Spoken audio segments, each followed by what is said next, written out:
Well, President-elect Trump will be sworn in at noon Eastern time on Monday. And inauguration organizers are planning for hundreds of thousands of spectators to watch from the National Mall. They'll do so under incredibly tight security, even for D.C. It will also be very cold, with temperatures around 20 degrees and the possibility of snow in the forecast.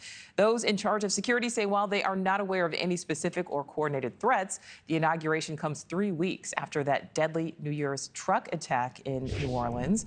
So NewsNation's Libbey Dean is live for us there in Washington. Libbey, take us through some of what you're seeing there ahead of the inauguration.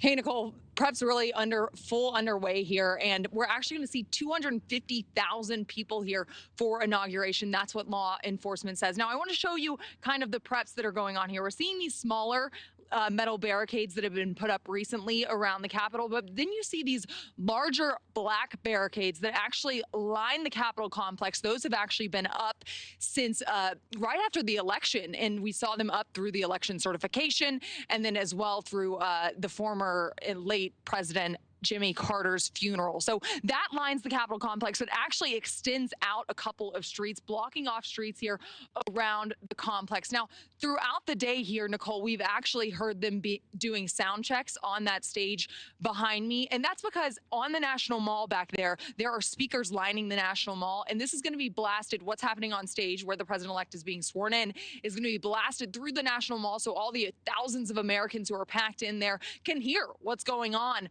that stage. Now, as you mentioned, Nichole, the other big concern here, as you can see, I am bundled up. It is very cold today, almost below freezing, and there's going to be similar conditions on Inauguration Day. But actually on Sunday, when Trump is holding a rally as well, just down the street from here, it's going to be snowing. So there's going to be icy roads here around the Capitol complex. So that's something that law enforcement is prepping for as well. We also know that over 7,000 National Guard, DC National Guard troops are going to be here on the ground aiding Secret Service and other local law enforcement as well. So prep's fully underway here, Nichole. Fully underway. And we know also in the crowd there will be tech billionaires, many of them, if not all of them, who have donated money to the president-elect's inaugural committee. Who can you tell us about who will be there among these tech billionaires? It's a big...